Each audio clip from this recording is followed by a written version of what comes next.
Hello, everyone. Welcome back to another episode of Decks on Deck. We're going to be talking about Modern today. Finally, I am so happy Modern is starting to come back together, people. It's been a destroyed format for almost 2.5 years, and it makes me extremely sad because it's my favorite format. The new cards that Wizards have been printing, we all know they've been broken, but it's been getting silly at this point. Oko was broco. The Snow Astrolabe stuff was silly. Like the Uro wasn't nice. Like, not only that, but that's just the stuff they banned. Look at all the other new crazy OP stuff that made its way in. The new Tybalt's Trickery that got banned. They took out Simian Spear Guide, which whatever, okay. Wasn't expecting that, and I had just bought some because I was trying to make Hollowed 1 work. But the new ban list is a good thing. So we should be thankful for what we got. Unless we go no ban list on everything, in which case everyone plays all drowsy and birthing bod. So, all that being said, here's kind of what the format is looking like, and it's healthy. The combo decks aren't everywhere now. Combo decks are back to being stuff like Heliod, which is a deck that everybody should learn how to play against. This is green-white combos. They try to, come on, if you don't, you get this thing with the life. Whenever you gain a life, put a +1 counter on something sick, and then you go Spike Feeder. And are these guys doing it wrong? Oh, Walking Ballista. Sure. Do you give it lifelink or something? Yeah, another creature gains lifelink. Yeah, there you go. So you get Ballista lifelink. You start pinging, you gain life for every time. Infinite. Makes sense. Ranger of Eos. You can also play Spike Feeder, but essentially this is just like a tic-tac-toe. Is this mono white? Cavern of Souls. Oh, snap! This is mono white. That's kind of clean, actually. That's kind of sick. Yeah, I guess this is a mono white list. But Heliod Life is also available in green. Which gives you them cocoa and stuff. Yeah, I think this is what we're traditionally talking about. Birds of Paradise, so they can even ramp out even faster. A lot of the same parts. Spike Feeders, you know what it is. Combos. It's a great deck. It's a lot of fun. It's consistent, but it's combo. And you're just trying to do one thing that's very linear, and you can't beat them down, but that's only after you outgrind them by getting enough value for it. So it is what it is. But it's a super great deck to look out for, and you should have enough instant speed removal spells to try to deal with this and keep up with it. And always play around Collected Company. They always have it. Next deck up is a deck that actually makes me really happy, and it's essentially just Hate Bears.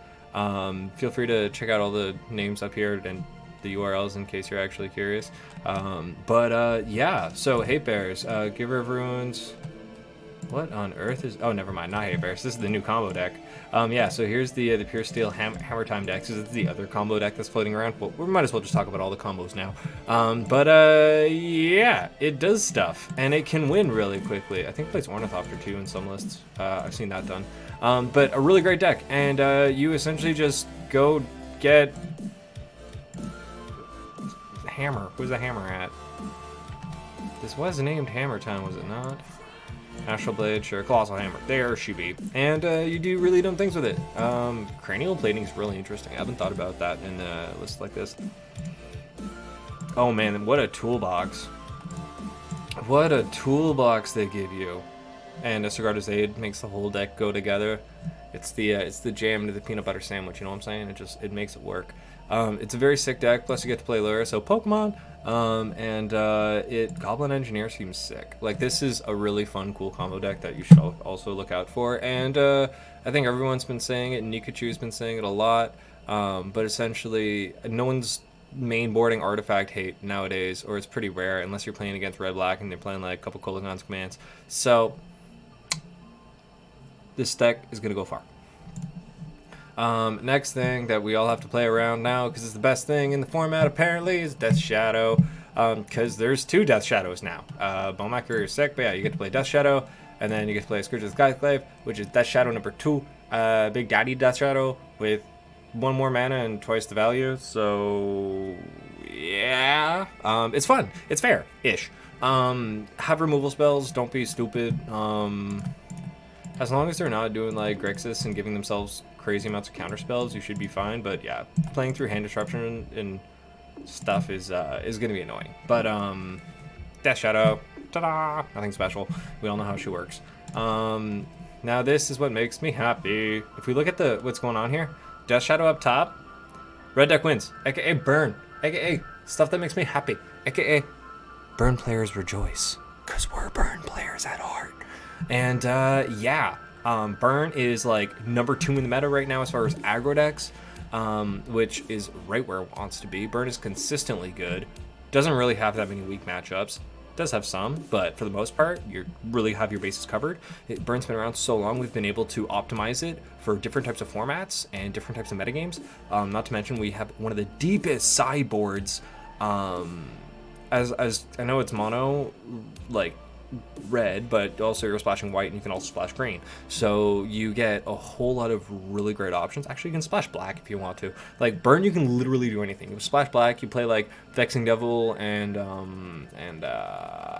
Claim to Fame, and then some Swift Spears and some Bump in the Nights, and you're going to town. But there's like blue, you play a Snapcaster Mage and some cool stuff, you know what I'm saying? But yeah, that's that. Burn feels good. Overall, burn is consistent. Lava Spike, Griff Bolt, Bolt, Monastery Swift Spear, Goblin Guide, depending on the format or on the build you're doing. I actually currently have burn built, which makes me feel great.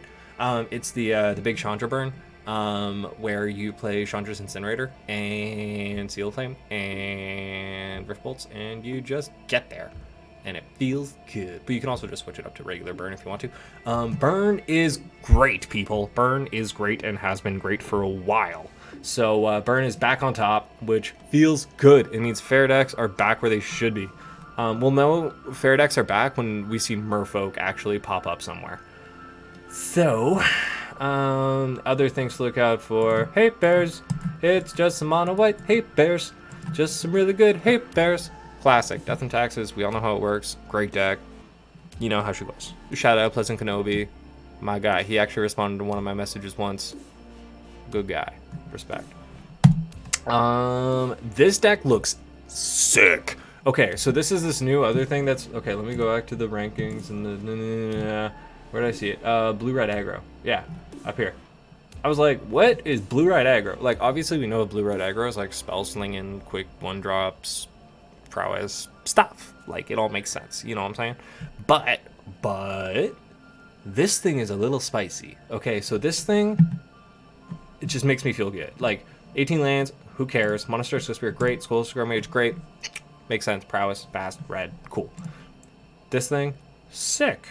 I know it got printed recently. I think I have one because I ended up buying a I think I got a box of this set back in the day. But yeah, this card's sick. It's great value. Spirit Dragon or Sprite Dragon, whatever it is. Probably Sprite, looks all fairy-ish. Is a great card. It's got haste, it's got flying, it's 2 mana, and it gets bigger. Those are like 3 super important. If it drew you a card, you get banned. Think about it. Cool. Okay. Storm. This thing, I had to read it a couple times. Like, it makes sense. When you cast a spell, it gets cheaper. But then you gotta like consider how it plays, right? So I'm thinking you're casting a 1-drop spell, hopefully. So it's gonna cost 4. You could get away with Mutagenic Growth because they're casting those in the deck, so it could just come out on turn 3. Like, you could just go like turn 1, bada boom, turn 2, do like one of those, and then turn 3, you go like Manamorphose over here, and then you just drop that. Like, that's a legit line that's pretty spooks. Plus, like, they're playing Gutshard, Lavadart. Like, they're playing how many Phyrexian spells here? 6 Phyrexian spells? So that, yeah, 6 Phyrexian spells plus 4 Lavadart. Yeah. See, you'd know the format would be janky if this deck was playing Surgical Extraction. One could, well, like, it could, but the thing is, you would play it to get against like a whole bunch of gross combo graveyard nasty types of strategies and stuff. And like, I'm not seeing that anywhere in here. Like, are they even playing Surgical on the side? Yeah, like that's what I'm saying. They're not. Oh, okay. They're playing 1 Surgical on the side. Like that's sometimes even main deckable in a deck like this. Like in a deck like this, like, I like what they're doing here. It's not like try to win on turn 3. It's like I'm gonna try to like get there by turn 5 or turn 6 and just put you in a position where you just can't afford to take damage when I'm drawing burn spells, which is cool. But like, it kind of reminds me a little bit of like my first modern deck ever, which was the Nifmagus Elemental deck, which was like super cool. You play Nifmagus and you cast like 2 or 3 Phyrexian spells, and then you give him like double strike and infect, and you kill him on turn 2. Featuring whatchamacallit, Kiln Fiend. Great deck back in the day. Shout out Tom Martell, I think, came up with that one. I could be wrong, but I'm pretty sure it was Tom Martell, or Brad Nelson. Because I saw them playing at the Pro Tour. Anyways, yeah. So this deck is what it is. It's fun. It looks sick. This deck gets me excited. Also, it kind of looks like this deck actually has a smaller price point on it. Like, I don't see these being super expensive cards. Like, this is a great. Okay, well, like, Lance aside, Spire Bluff. I'm not even sure what these are up to now. Yeah. Okay. Fire Islet. How pricey are these now? Yeah, okay, cool. So I bought them around the right price. But apart from like fetches, this deck is cheap. Like $4, probably like $2 or $3. I was like, am I even reading that properly? Yeah, okay, $2 or $3. Wow, I didn't know that went up that high. Cool. Glad I got my place out. Yeah, like this is a cheap deck. No cards that are like, you know, over $15 apart from your lands. Bro, that's a legit entry point to modern. And how high is it there? We saw it 3rd. Come on. Like, how healthy is this format? Like, how excited are you? Okay, so yeah, then we got Burn, Hate Bears, Blue Aggro. Okay, this is where things start to get fun. So I saw Rakdos aggro on here, and I got excited. I was thinking like people are trying to do some mid-range. I kind of want to check that out actually. But let's check out the aggro list. So what are we seeing here? So this is what I saw, and I thought this was super funky. So they're doing like lifelink off this dude, but they don't care. So they're trying to get him like dead so that they can bring him back with Unearth, and then you get to make a 5/5. So I saw this, and like, because this, that, and that all go together, right? So this is just like a great explosive early value train. Like, you play your dude, and then you kill your dude, and then you draw 2 cards, and then you bring them back, and you get a 5/5. For 3 mana, you do cool stuff. If Dark Ritual was legal, you could do it on turn 1. So, that being all said, this is sick. I'm thinking we need more ways of like building off of this deck. So I'm thinking like actually like Bloodghast would be legit, and you could even do like Ox, you know what I'm saying? And you just try to mill yourself, and you like add some black self-mill cards into it, and you can just like start popping these off. But you won't have to rely off of only like 4 on Earth, because you get to play Claim to Fame, right? And you would also play Vexing Devil, and you could like have it be an aggro off of the Vexing Devil and Claim to Fame. So that's like 8 if they do the double sack. If they don't, you get a 4, and they have to like start blowing out the removal on stuff that you have a deck with 8 bring back 1-drop spells, which is pretty legit. And then you also get to play Pokemon, right? So like, I think that'd be a super cool, interesting strategy. You could also do stuff like Claim the Firstborn. I know it sounds kind of odd, but Claim the Firstborn Village Rights, like, ugh, you know what I'm saying? Like, that feels really, really good. I was thinking like, even for something like that, just because like a sack outlet is sometimes important for something like this, if you don't have Village Rights, like you could even do Greater Garganaut. And I know Jim Davis was kind of talking and working about a deck like that. He was mentioning on one of his videos, and I just thought that was a really cool idea. So I just kind of like thought about blending those two in like a black-red kind of graveyardy, explodey, kind of really, really quick in your face deck. And I think that's like kind of where I want to start brewing next, and coming up with ideas around there. But then you get cards like Croxa, and here they're playing Young Pyromancer. I might do Seasoned Pyromancer in that deck, but maybe a couple Young Peasies. Like, Young Peasy is my favorite card in the whole game, but I think Seasoned Pyromancer might be a little bit better for later game, just to be able to like, you know, get through your deck and get to more value and exploding stuff.